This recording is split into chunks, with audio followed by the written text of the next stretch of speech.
किताब है आखिर गोर टिकाणा। क्या खूबसूरत ना है, ना पढ़द्या सारी बंदे नूं एक दिल दे विच भूचाल आ जाता है कि ये एक इबरत ऐसी कि आखिर गोर टिकाणा जाना इत्थे वे, बंदा दुनिया के उत्ते जिस तरह मर्जी भी रहे, लेकिन आखिर गोर टिकाणा। पहलवान ने इस गल की वंड कर दी। ये उत्ते गलबात करने वास्ते पाकिस्तान ने इंटरनेशनल कबड्डी कमेंटेटर और जनाब जिन्हों की अज किताब की मुख विखाली उन्होंने दे ही शगिरदे अर्जमंद मेरी मुराद बड़ा वड्डा ना, शायद मैं उस नाम नाल बुला ना सका, जनाब हाफिज अमजद। बिस्मिल्लाहिर्रहमानिर्रहीम। चूँकि शायर तो नहीं, इन्होंने लोगों को पढ़ पढ़ के मैदानों के विच मेरा रोज़गार चलिया। जिहड़ी गल है मेरे उस्ताद मोहतरम पहलवान असगर अली रहमानी जी, उन्होंने तो पहले पाकिस्तान दे विच कबड्डी की कमेंटरी किसी बंदे नहीं की। ये उन्होंने एजाज़ हासिल है कि अल्लाह की ज़ात ने उन्होंने ये मकाम दिता। सो मैं ये गल हर वारी करना कि असी लखां रुपये वसूल करने मैचों ते जाके, ये लखां रुपये घरों ला के मैं वाहद कमेंटेटर ऐसे समझे ने वेखे ने जिहड़े प्लेयर नूं इनाम कोलों देना पसंद करते हैं, ना कि स्टेज तो वसूल करन किसी कोलों। सो मैं इन्हां दा तहे दिल तो शुक्रिया अदा करना। मेरे वास्ते एजाज़ की गल है कि फ़खरे पंजाब जनाब पहलवान असगर अली रहमानी साहब, जिन्हां दी किताब आखिर गोर टिकाणा। पहलवान असगर अली रहमानी अपनी बचपना जिंदगी जिहड़ी है पिंड चढ़ियाले तो ही उन्हों का बचपन है, तुहानूं पता है उन्हों का पिंड अज भी वही है पिंड चढ़ियाला। उत्थे रह के बचपन मेले ठेलियां ते जाना, तो वो जिवें चवानी दवानी रुपया 2 लैके ते मेला वेखना। पिछले टाइम कौडी होनी हर पिंड पंजाबी, हर बंदे नूं पता है कि हर पिंड च मेला जिते लगना तो पिछले टाइम कौडी होनी। उत्थे जाके इन्हां भी वेखनी कौडी। फिर बाद एक वक्त आया कि अपना पल्लर पै, एक वक्त आया कि वड्डे हो गए, तगड़े खिडारियों के विच ना होण लग पिया, योर अजमाई की। उस तो बाद खेडदियां खेडदियां पंजाब विच कबड्डी के नाँ तो जानिया जाण वाला ये ना एक वक्त दे विच फिर सेहत ने इजाजत ना दिती। तो जो घर बह गया तो दूरी नहीं सही गई कि यार इस पंजाब का कल्चर सकाफत ते साडी जिहड़ी साडे वसेब का हिस्सा कौडी है, ये तो दूर किंज होया जाए, ये नाल किंज लग्या जाए। सो उन्होंने कमेंटरी जिहड़ी है उहदे फराइज़ अंजाम दिते। नेज़ाबाजी होवे, आल पंजाब उस स्पोर्ट्स कंपेयर के नाँ तो जाने जान लगे। सानू 2003-4 इन्हां नूं सुनन दा शौक सी। असी भी चूँकि कौडी माड़ी मोटी खेडदे सां, असी भी इन्हां दे मगर जान लग पै। इन्हां दी जिहड़े इन्हां शेर बोलने असी भी बोलने करने। मैनू हमेशा मेरे उस्तादां दा थापड़ा रहा है। मैं हत्ता कि बाहर दे मुल्क भी गया तो मैं इन्हां तो इजाजत लैके गया कि मैं अज मेरा वीज़ा लग गया तो मैं बाहर जाना है, मेरा उत्थे भी कमेंटरी दे मैं फराइज़ अंजाम देने ने।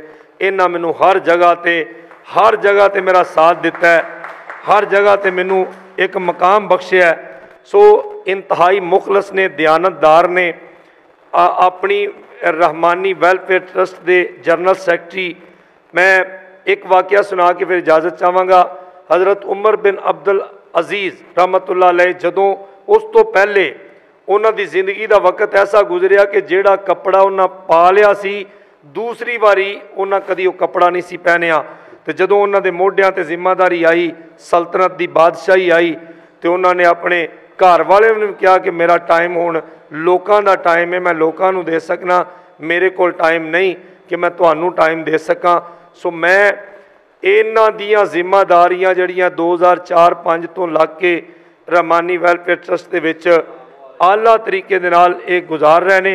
सो मैं इन्हां दा तहे दिल तो शुक्रिया अदा करना, इन्हां नूं मुबारकबाद है कि इन्हां ने यह जिहड़ी किताब खसूसी तौर पर जिहड़ी आखिर गोर टिकाणा ही बड़ा अपना कि मैं समझना है तो हकीकत है, जिवें असीं आखिर हकीकत साड़ देने फसाने वेच देने, असी मिनटां दे मुल अपने जमाने वेच देने, कदी रस्मां दे फट्टे चाड़ देने मुहब्बतां नूं, कदी गर्जां लई गूड़े यराने वेच देने, कदी चन्न वेच के लैने नेरी रात दी बुक्कल, कदी घर नूं भी चानण दे बहाने वेच देने, बदल जाते जुबाना तो मुकर जाने आ कुरान तो लिखत नूं पाड़ देने आ बयाने वेच देने आ साडे बोल बचना तो कोई बचदा नहीं आतिफ असी झूठां दी पंड सच मैदाने वेच देने आ लेकिन हकीकत जिहड़ा है वो कुल्लो नफ्सिन ज़ाइक़तुल मौत है।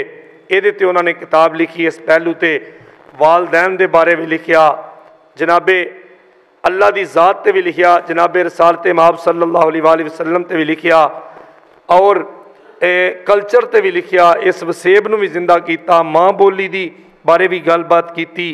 सो मैं समझना कि इस किताब दे विच कोई भी ऐसा पहलू नहीं और मराज शरीफ का वाक़या जिहड़ा इस तो पहले पाकिस्तान के 45 लोगों ने लिखिया ये 46 ऐसे शायर ने जिन्हों ने ये रिपीट किया और लिखिया ये भी एजाज़ पहलवान असगर अली जी नूं जांदा है। सो मैं लम्मी गलबात नहीं चाहता मैं चाहना कि मेरे को उस्ताद इकराम बैठे ने असीं इन्हां नूं भी सुनांगे। सो बहुत ज़्यादा मुबारकबाद उस्ताद मोहतरम पहलवान असगर अली रहमानी जी कि तुहानूं अल्लाह दी ज़ात इस तो मज़ीद कामयाबियां ता फरमाए। तुसीं हमेशा वफादार हो हमेशा दोस्तां दे यार हो हमेशा जिथे भी तुहाडी किसी नूं लोड़ पई है तुसीं आला ज़रफ़ी दा मुज़ाहरा कीता है ना कि तुसीं कोई भी तुसीं मैं पहले भी गल की कि इंसान को सब तो महंगी करंसी वक्त है इन्हां ने हर बंदे नूं टाइम देने की कोशिश की है। मेरे कोल घर चल के गए ने हर जगह ते जाके उन्होंने हर बंदे दी जिन वेखो बंदे ने करना उन्हें जिन्ने जोगा है। सो इन्हां ने बहुत ज़्यादा किया। इन्हां वास्ते एक शेर कि असी पुत्र देश पंजाब दे साडी शेरां वर्गी दख असी नज़र ती दुश्मन मारीए जे तकीए भर के अख असी पीछे विच प्यार दे असी कदी नहीं होना वख असी जाहद शर्मा वालड़े साडे मौला रखे कख। उस्ताद मोहतरम तुहाडे वास्ते एक साईं सरदार साहब दा शेर तुहाडी नज़र कि दीवे नाल जे लगदा नहीं दीवा उहदे बलन दा कोई सबब नहीं बेड़ी नहीं मलाह दे कदम थल्ले पार जान दा ढो ते ढब नहीं डब्बा इंजन हकीकी तो दूर होवे कदे मंजिला चीर दा झब नहीं बंदा रब ते नहीं सरदार साइयां बिना बंदियों लभदा रब नहीं बिना बंदियों लभदा रब नहीं।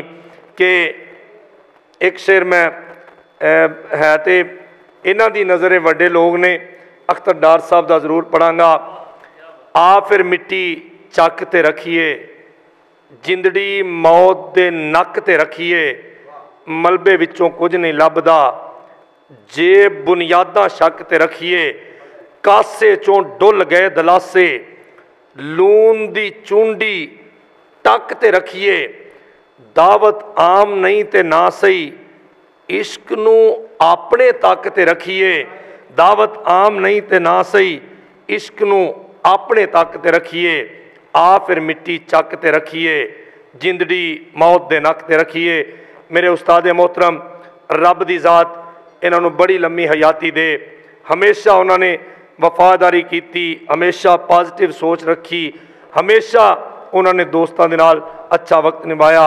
सो मैं बहुत ज़्यादा शुक्रिया अदा करना और मैं चाहांगा कि उन्होंने वास्ते एक बारी भरपूर क्लैपिंग और मैनू इजाज़त बहुत मेहरबानी बहुत शुक्रिया।